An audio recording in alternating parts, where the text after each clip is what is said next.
Hello students, welcome in AR classes Kota. Today we will discuss 27 August memory based question paper of shift 1. Okay, so let us go on question number 1. There is a question number 1. ध्यान से देखिए इस question को आप लोग।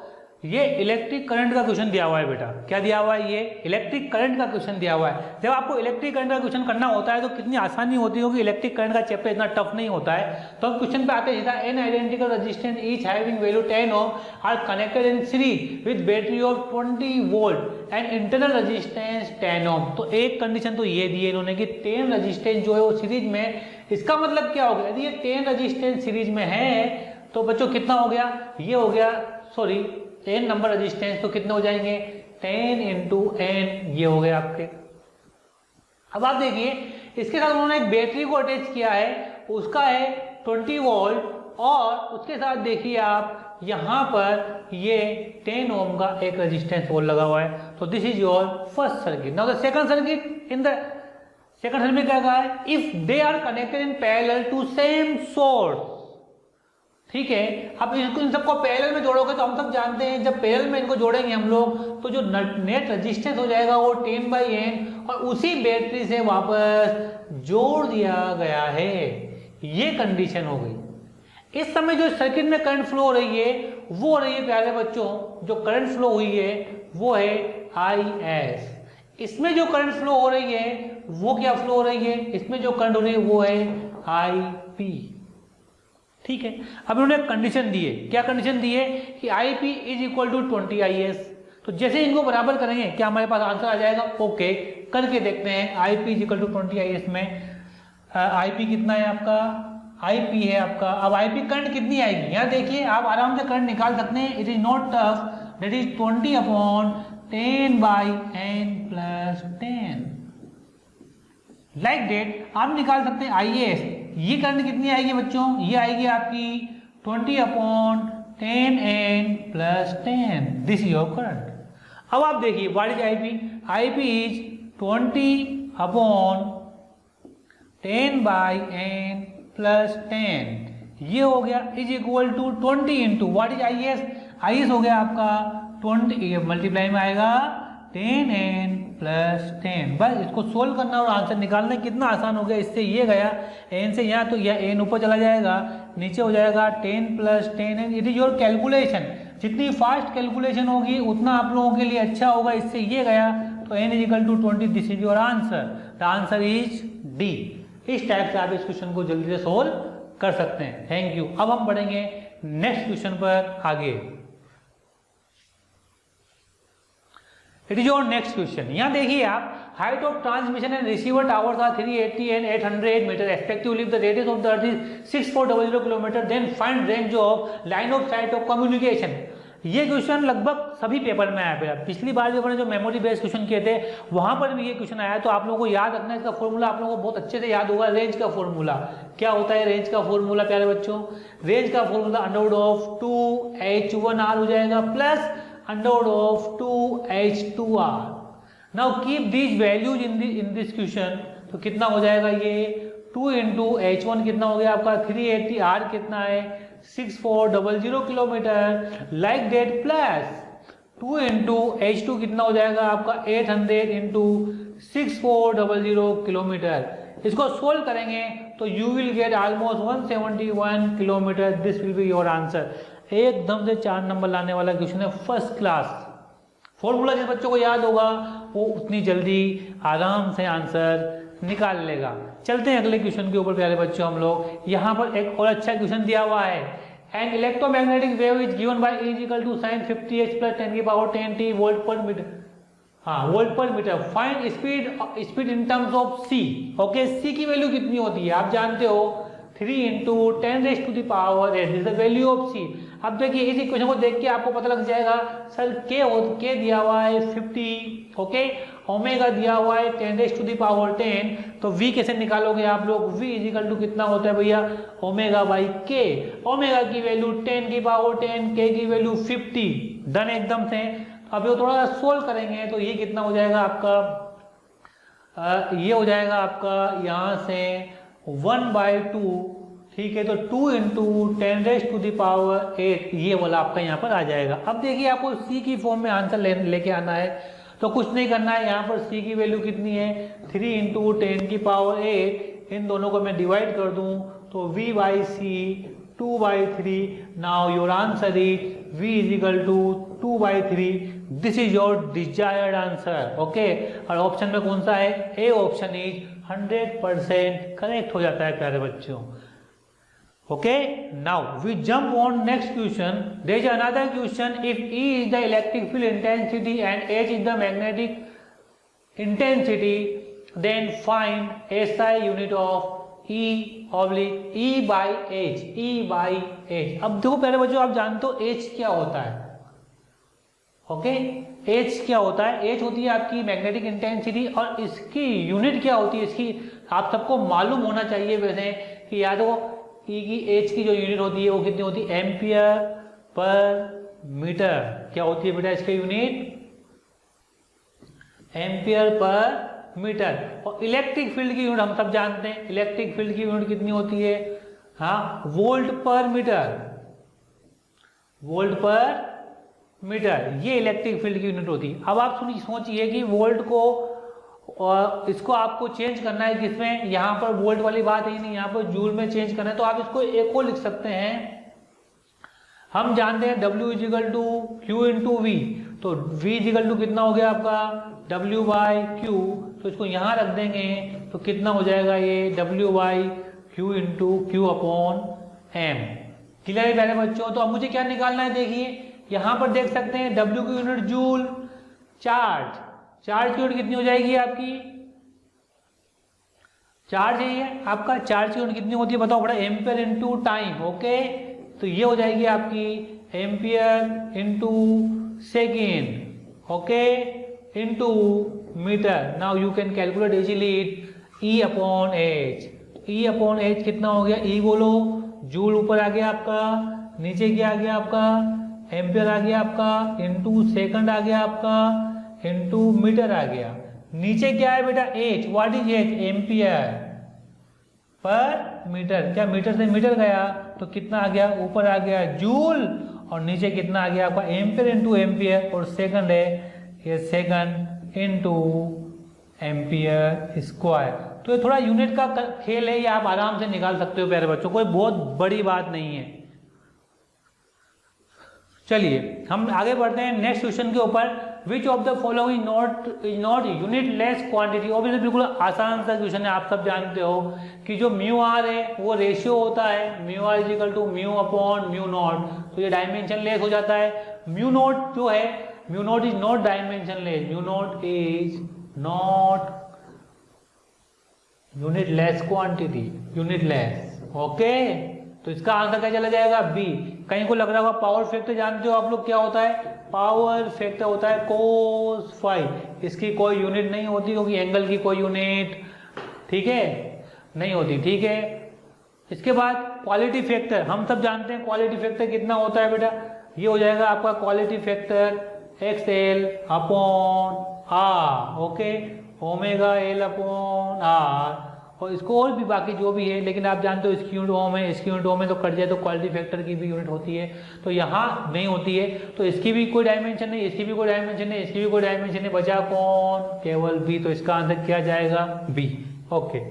Next अगले point पे jump करते हैं। यहाँ देखिए question number 6, a disc having uniform surface charge density sigma is placed in YZ plane with centre of the origin and radius r, find the electric field at point.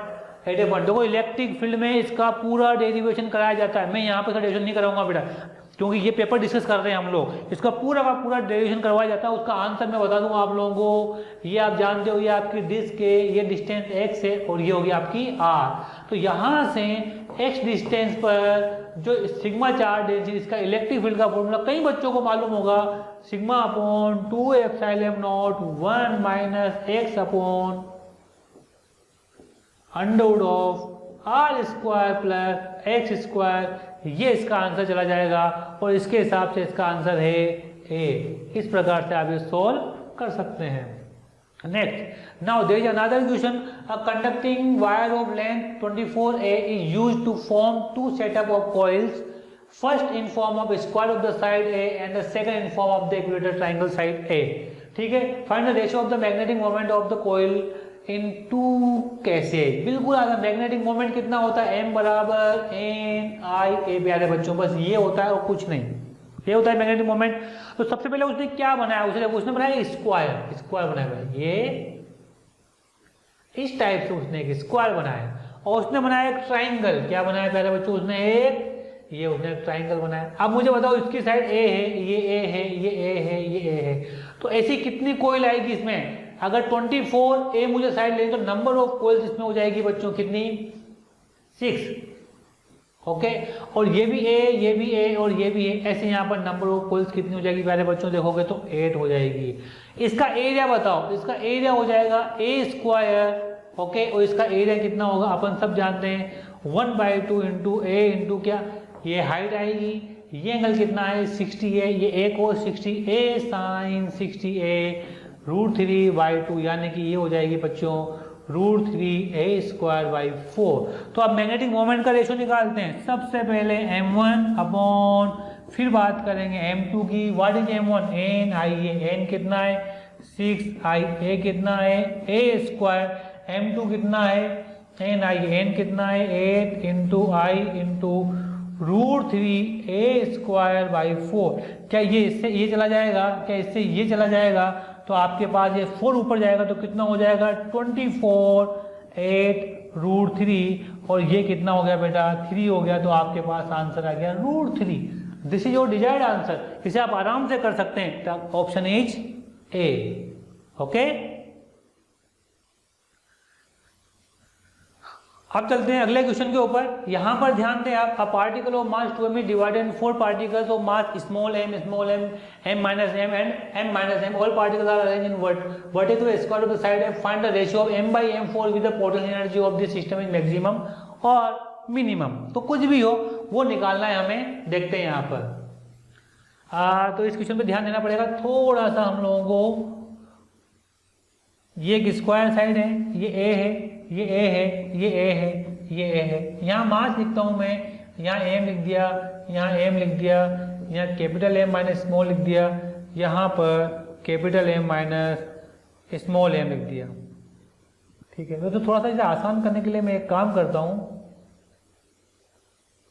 ठीक है, यही कर सकते हैं बस। ओके, अब देखिए आप इसकी पोटेंशियल एनर्जी लिखो सबसे पहले प्यारे बच्चों, बिल्कुल ध्यान से लिखना है आपको।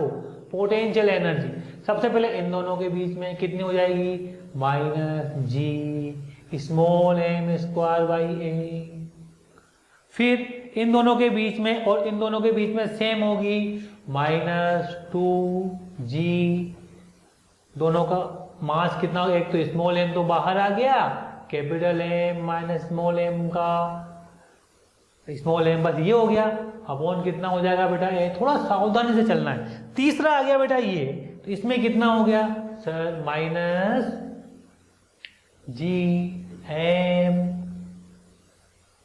Capital M minus small m, sorry capital M minus small m का स्क्वायर कर दूं, Gm1m2 होता है अपॉन ए, ये आ गया। और अभी इसकी पोटेंशियल एनर्जी खत्म नहीं हुई है। आप सब जानते हैं कि सर ये वाली और ये वाली भी आएगी, तो दोनों को मैं डायरेक्ट लिख रहा हूँ -2g small m capital M minus small m upon कितना हो जाएगा पहले बच्चों √2a।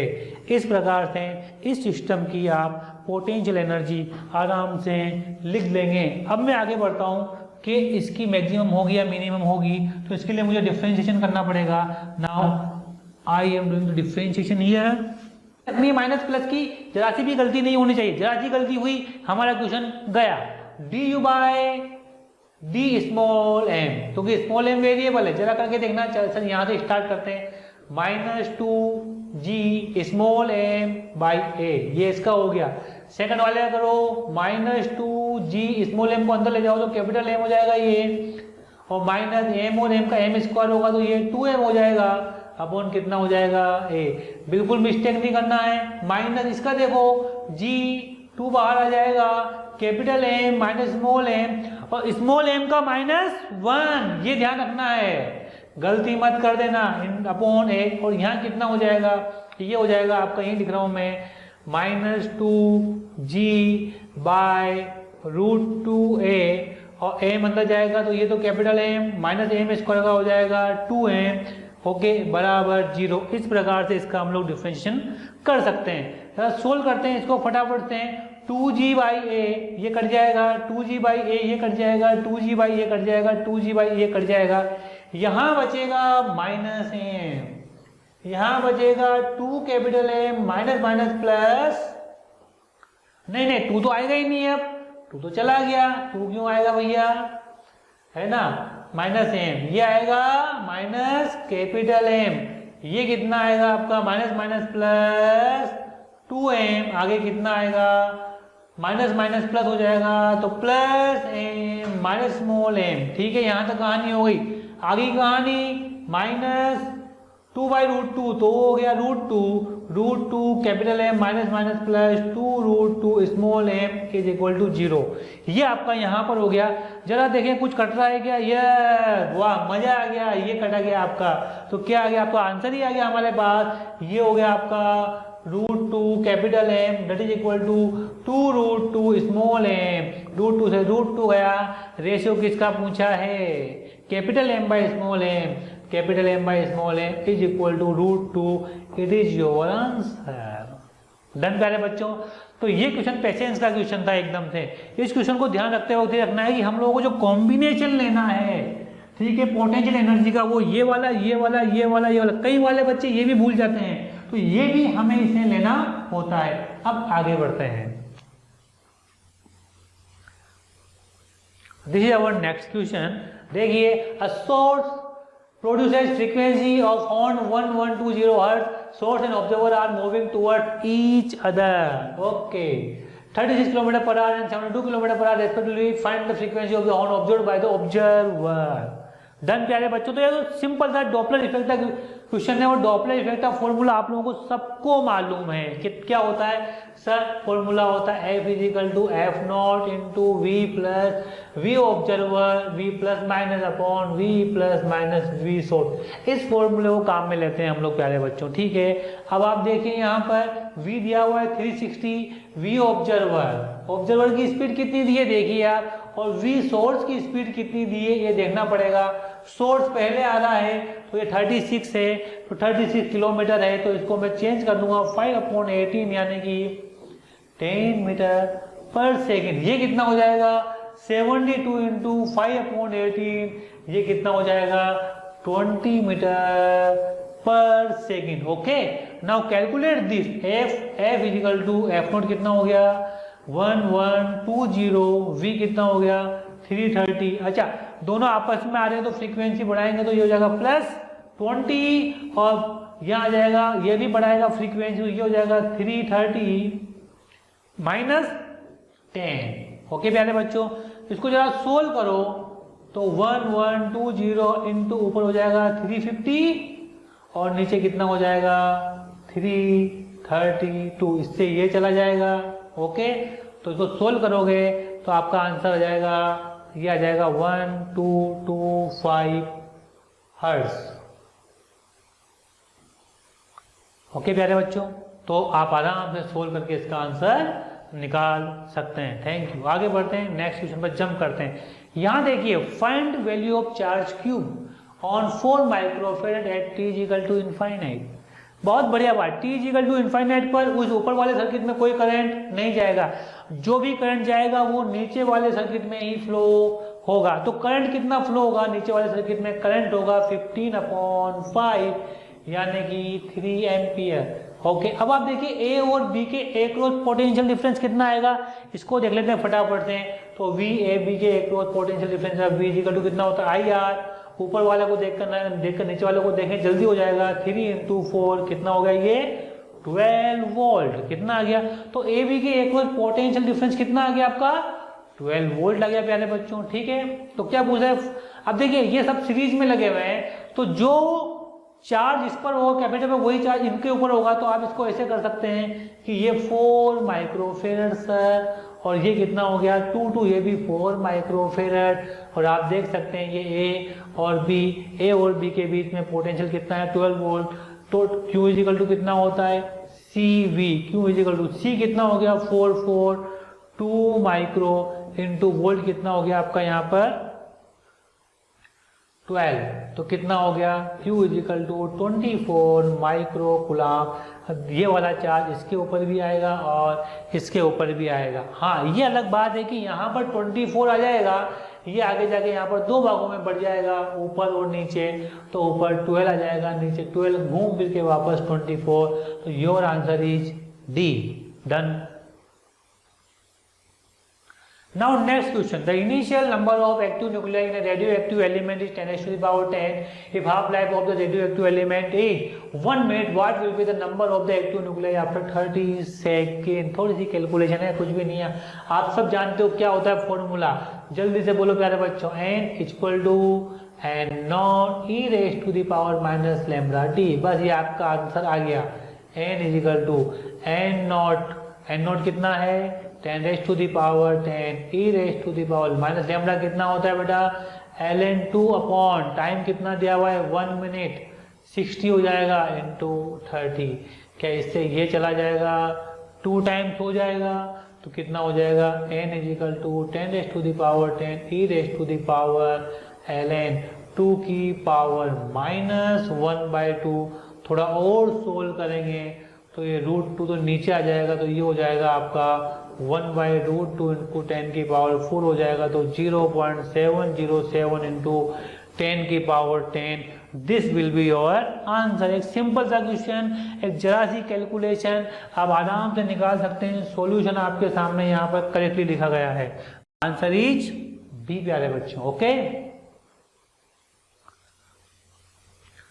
Now the next question, यहाँ पर ध्यान देखिए, for a given displacement time करो simple harmonic motion potential energy versus time करो। आप देखिए SHM की इक्वेशन कितनी है बेटा, x equal to A sine omega t हो जाएगी आपकी। ओके प्यारे बच्चों, यार यहाँ पर तो पोटेंशियल एनर्जी कितनी होती है, वो होती है 1/2 के h स्क्वायर। फटाफट से देखिए, इतना टाइम लगना ही नहीं चाहिए, a square sine square omega T. Now you can see कि कभी भी साइन यहाँ पर नेगेटिव में नहीं आएगा। ओके, कभी भी यहाँ पर साइन नेगेटिव में नहीं आएगा। अब आप देखिए कि इसका आंसर कौन सा जाएगा, ए आंसर इसका गलत हो गया, बी आंसर इसका गलत हो गया, सी और डी में आप देखिए, आप जानते हैं कि मीन पोजीशन के ऊपर पोटेंशियल एनर्जी कितनी होगी आपकी 0 होती है। ठीक है, यहाँ देखिए यहाँ पर मैक्सिमम दी हुई है, आपकी यहाँ 0 दी है, that's why the answer is D, done. Next एक और क्वेश्चन देखिए, find the radius of the curvature of the concave mirror if objects is at d1 distance away from the pole and the image form is at d2 distance from the pole। ठीक है, then find out the radius of curvature। बहुत simple सा question हो गया है। तो sir इसमें क्या है सर, ये तो 1/v प्लस 1/u बराबर 1/f वाला क्वेश्चन है। 1/-d 1 ये v है, तो जो ऑब्जेक्ट है वो कहाँ पर है, ये d2 हो जाएगा, ये -1/d1 हो जाएगा, और इसका फोकस -1/f। सोल्व करोगे तो f इजिकल टू आ जाएगा d1 d2 upon d1 plus d2। But ये आंसर नहीं होगा क्योंकि उसने रेडियस पूछी है, radius r is equal to 2f होगा, 2d1 d2 upon d1 plus d2 will be the answer of this question. तो आंसर कौन सा हो गया आपका ए, ये आंसर इसका चला जाएगा। ठीक है प्यारे बच्चों, यार आगे बढ़ते हैं हम नेक्स्ट क्वेश्चन पर। अगला क्वेश्चन यहाँ देखिए, find out the moment of energy of a uniform square plate of the mass m and the side length L about an axis passing through one of its vertex and perpendicular to its plane। आप सब जानते हैं, हम सब जानते हैं कि एक स्क्वायर प्लेट है। ध्यान देना मेरी बात के ऊपर, स्क्वायर प्लेट के सेंटर से निकलने वाला जो मोमेंट ऑफ इनर्शिया होता है I0, वो कितना होता है, वो होता है ml²/6। ये आपको मुझे पता होना चाहिए प्यारे बच्चों। अब आप देखिए यहाँ से निकालना चाह रहे हैं, तो ये देखिए आप डिस्टेंस यहाँ पर ये L है, ये L है, तो ये डिस्टेंस कितनी हो जाएगी यहाँ पर L √2L, तो ये हो जाएगी L/√2 ये I, तो ये कितना हो जाएगा I equal to I0 plus md², मतलब L/√2 का स्क्वायर हो जाएगा। सोल्व करेंगे ml²/6 6 plus M L square by 2 हो जाएगा। तो आई कितना हो जाएगा, 3 से ऊपर मल्टीप्लाई हो तो 4/6 एम एल स्क्वायर, यानी कि आंसर ही 2/3 एम एल स्क्वायर। तो ये आंसर चला जाएगा आपका यहाँ पर B option is 100% correct. Okay, now the next question is find resultant vertex of following combination of vector। Find resultant vector है, ये वर्टेक्स नहीं होगा बेटा, resultant vector for following combination of the vector. एक जरा सा क्वेश्चन है, combination of the vector का क्वेश्चन है बेटा, आप कर सकते हो इसको। इसमें क्या है कि आप है ना x में कंपोनेंट करो और y में कंपोनेंट कर दो, आपके पास आंसर आ जाएगा। थोड़ा सा मैं लिख देता हूँ आप लोगों के लिए यहाँ पर आसानी के लिए। देखो इस वाले 10 का कंपोनेंट कितना हो जाएगा इधर, सर 10 cos 30 है ना, cos 30 कितना हो जाएगा यहाँ पर √3/2। इस 10 का करो, इस 10 का कितना हो जाएगा इधर, x डायरेक्शन में करते हैं तो 10 cos 30 ऊपर 10 sin 30 इधर हो जाएगा। तो ये हो जाएगा 10 sin 30 10 इंटू 1/2, ये आ जाएगा इसका। ऐसे 20 का x में कितना हो जाएगा, ये आ जाएगा आपका 20/√2। कोई बहुत बड़ा क्वेश्चन नहीं है आप लोगों के लिए। लाइक डेट इधर 15 का कितना हो जाएगा, ये 15/√2। 5 का कितना हो जाएगा इधर, ये 5 cos 60 5 sin 60 5 sin 60 कितना होगा √3। तो ये तो x में आ गया। लाइक डेट y में क्या आ जाएंगे पहले बच्चों, y में देखिए इधर ऊपर इस 10 cos 60 10 sin 60, तो 10 sin नहीं 10 cos 30 10 sin 30, sin 30 कितना होता है 1/2। इस 10 का कितना हो जाएगा, उल्टा हो जाएगा, ये 10 √3/2 हो जाएगा प्यारे बच्चों। ऐसे ही 5 का ऊपर कितना हो जाएगा, 5 cos 60 हो जाएगा, 5 cos 60 कितना हो जाएगा, मतलब 5/2 हो जाएगा। और नीचे की तरफ देखिए इधर तो ये 20/√2 और ये वाला भी देखिए 15/√2। अब आप कहोगे सर कैलकुलेशन करनी पड़ेगी, तो बिल्कुल करनी पड़ेगी। मैं रिजल्टेंट वेक्टर लिख देता हूँ। यहाँ कितना हो गया आपका, देखो इससे ये 5 कट जाएगा तो ये हो जाएगा आपका उधर 5 + 10 √3/2 + 20/√2 माइनस 5 √3/2 माइनस 15/√2 आई केप। ओके, ये रिजल्टेंट वेक्टर आ रहा है आपका। ओके, रिजल्टेंट को आर लिख दो आप, ठीक है। आई केप में ऐसे ही क्या आएगा, वाई केप में कितना आएगा, +10/2 + 10 √3/2 + 5 माइनस 15/√2 माइनस 20/√2 जे केप। ये इसका आंसर आ गया। सोल्व करेंगे तो you will get your answer this. इसे मैं सोल्व नहीं कर रहा हूँ बेटा, यहाँ पर आप आराम से बैठे बैठे सोल्व कर सकते हैं। This is not a conceptual question. Next question पर अपन जंप करते हैं प्यारे बच्चों। यहाँ पर ये देखिए, यहाँ पर question number 16, 5 same cells 5 volt and 1 ohm connected in series. किसमें किए हैं, connected in series and then parallel with an external resistance R respectively current in both circuit is equal and find the value of R. ये बहुत प्यारा question है। यहाँ ध्यान दें आप, 5 सेम सेल्स सीरीज में, सीरीज में का मतलब क्या हो गया, सीरीज में सिंपल था 5 सेम सेल तो 25 वोल्ट और ये हो गया 5 ओम और ये हो गया आपका रेजिस्टेंस आर। ये आपको आता है प्यारे बच्चों, ठीक है। उसने क्या कहा है फिर आगे, series and parallel with an external. Parallel में कैसे लगाओगे, जब पैरेलल में लगाते हो तो आप जानते हो पोटेंशियल सेम रहेगा, लेकिन जो रेजिस्टेंस हो जाएगा वो कितना हो जाएगा, वो हो जाएगा आपका 1/5 ओम और ये आपका आ जाएगा आपका रेजिस्टेंस आर। क्लियर। उसने कहा दोनों में करंट सेम जाएगी, तो जब करंट सेम जाएगी तो आराम से निकाल सकते हैं। यहाँ पे करंट बोलो 25/R + 5, वहाँ बोलो 5/R + 1/5। थोड़ा सा सोल्व करते हैं, 5 से ये 5 टाइम, जरा इसको करो, इधर कितना हो गया, ये 5R + 1 इक्वल टू ये कितना हो गया बेटा R + 5। कोई कैलकुलेट मिस्टेक नहीं होनी चाहिए जरा सी भी। ये उधर जाएगा, इधर आएगा तो कितना हो जाएगा, ये 4R, उधर जाएगा तो 4, तो R = कितना हो गया 1 ohm. Like that it's answer is 1 ohm. तो आपको ये आना चाहिए बेटा, वो जल्दी से आना चाहिए। ऐसा नहीं कि एक एक करके निकालोगे, आपके पास वहाँ टाइम नहीं होता है एग्जाम के अंदर। तो आपको ये चीज़ें ऑटोमेटिकली जल्दी जल्दी से आनी चाहिए। जब आप थ्योरी पढ़ते हो तो आप लोगों को इस बात का ध्यान रखना चाहिए कि हाँ यार सीरीज में क्या होता है और पैरेलल में क्या होता है, बिल्कुल थ्योरी में लिखी हुई होती है ये बात आप लोगों के। नेक्स्ट क्वेश्चन पर अपन जंप करते हैं प्यारे बच्चों। यहाँ पर फिर देखिए another question, in a circuit given I equal to √42 sin 40t plus 10 find RMS current. बिल्कुल सब जानते हैं कितना होता है RMS current, A equal to √A² plus B/√2 का स्क्वायर। क्या यही आंसर आता है हमारे पास?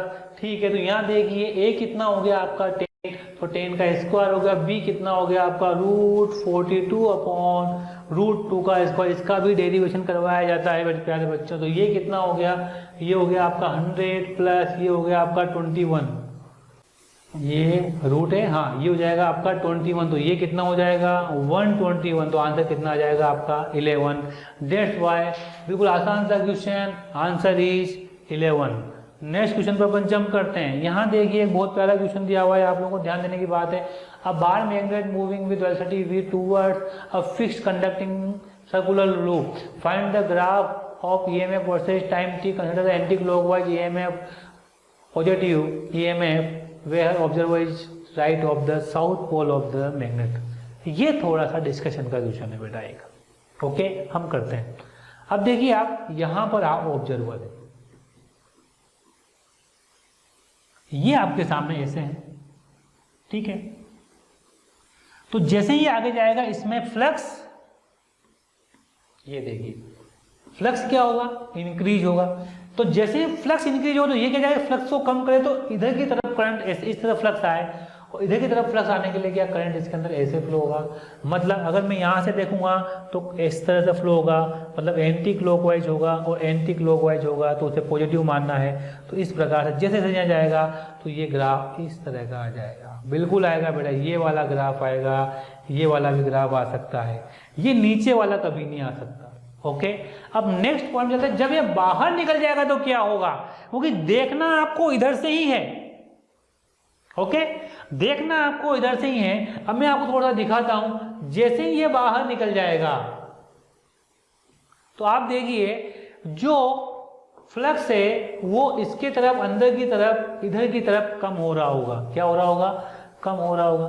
तो इसकी तरफ फ्लक्स बढ़ाना है, आपको क्या करना है, इधर की तरफ आपको फ्लक्स को बढ़ाना है। तो आप इधर की तरफ फ्लक्स को कैसे बढ़ाओगे, जब करंट ऐसे फ्लो होगी, मतलब उस डायरेक्शन में ऐसे, और जब मैं इधर से देखूंगा आपको उसको, तो वो आपको क्या नजर आएगी, क्लॉक वाइज नजर आएगी। आप यहाँ से देख रहे हैं है ना, तो क्लॉक वाइज जब करंट नजर आएगी आपको तो ऐसे फ्लो होगा, तो वापस उस क्लॉक वाइज को आपको नेगेटिव मानना है। तो ये ग्राफ इस तरह से आ जाएगा। The answer is A. Hello students, there is another question, question number 19, and in millicurrent oil drop experiment, what will be the terminal velocity of an uncharged drop of radius 2 into 10 की power minus 5 meter and the density of the oil is 1.2 10 की power 3 kg per meter cube, kg into meter per meter cube होता है बेटा ये ना। Take viscosity of the liquid 1.8 and 10 की power minus 5 Newton per meter। बिल्कुल आसान सा क्वेश्चन। क्या हो गया बच्चा बताओ फटाफट से। एयर में नीचे कितना लग जाएगा mg, ऊपर कितना लग जाएगा F4, कौन सा 6 पाई ईटा आर भी आप सब जानते होंगे, ठीक है। तो इन दोनों को इक्वल कर लेंगे। आप कहोगे सर एयर में है तो एयर की बायोन्सी को इतना ज्यादा अपन कंसिडर नहीं करेंगे, लगभग नेग्लिजिबल हो जाएगी।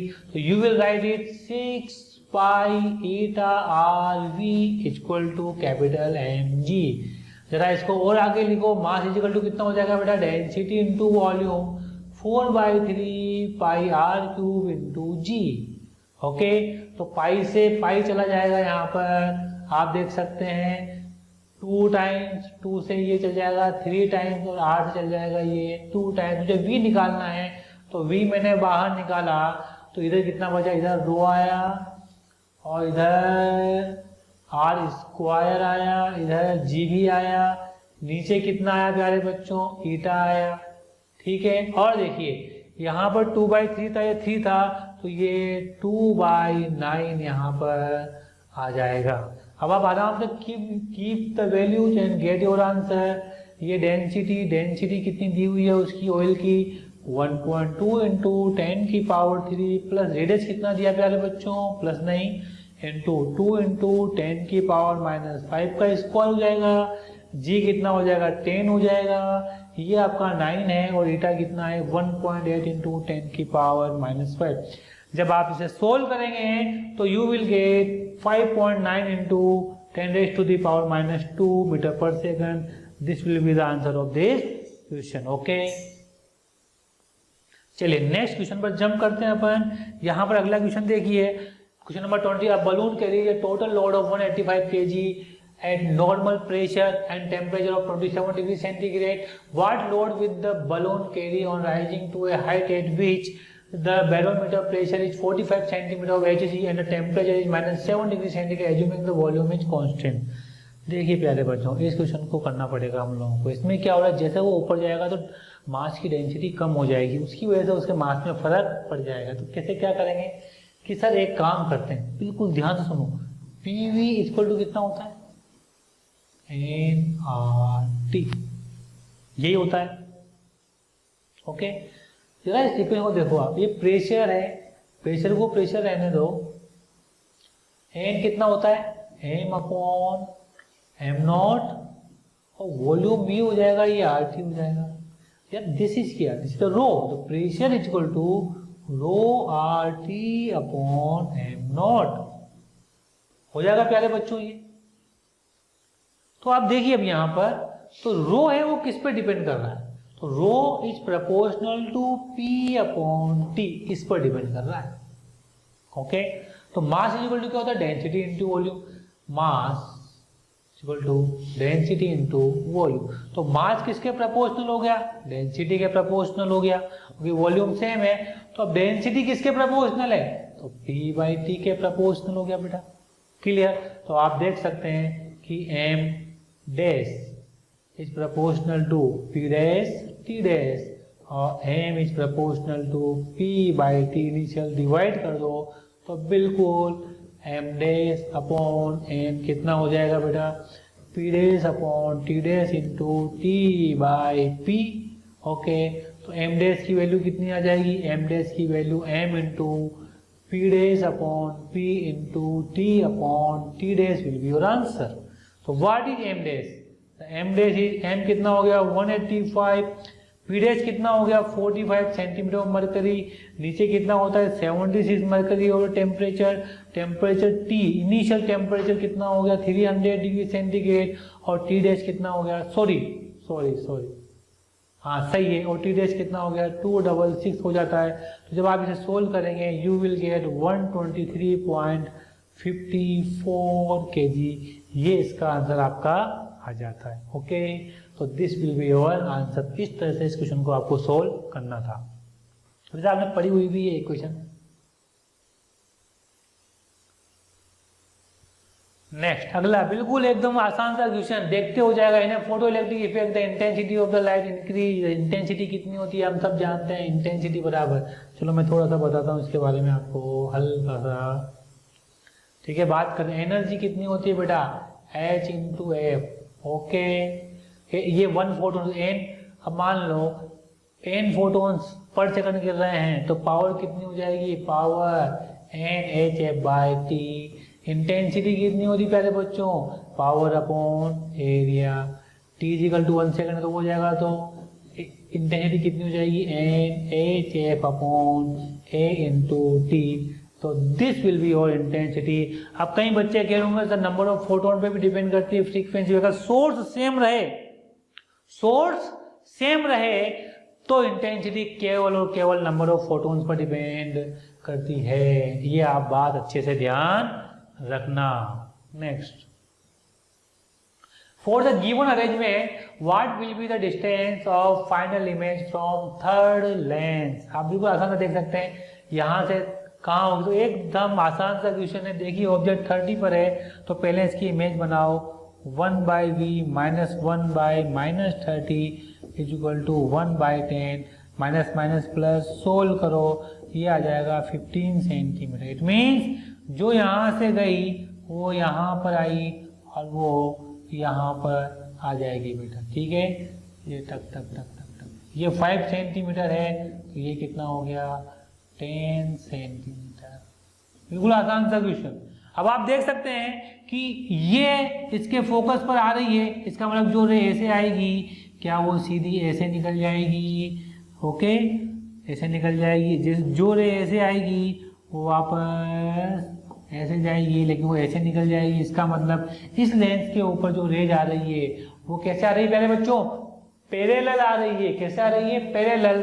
तो बताइए आप मुझे, ये क्या इसके फोकस पर आकर मिल जाएगी, तो यहाँ पर इसकी फाइनल इमेज बन जाएगी जो कि 30 सेंटीमीटर है। तो आंसर कितना हो जाएगा इसका 30 सेंटीमीटर। तो लग ऐसा रहा है कि कॉम्बिनेशन ऑफ लेंथ का क्वेश्चन है, बहुत बड़ा क्वेश्चन होगा, लेकिन जब आप सोल्व करते हो तो ये एक आसान सा क्वेश्चन बन जाता है, क्योंकि जो इमेज है वो दोनों बार फोकस पर बन जाती है। इस यहाँ से भी इसके फोकस पर बन रही है और जब यहाँ से निकाल तो ये इसके फोकस पर बन रही है। नेक्स्ट अगला क्वेश्चन देखिए, बिल्कुल आसान सा क्वेश्चन।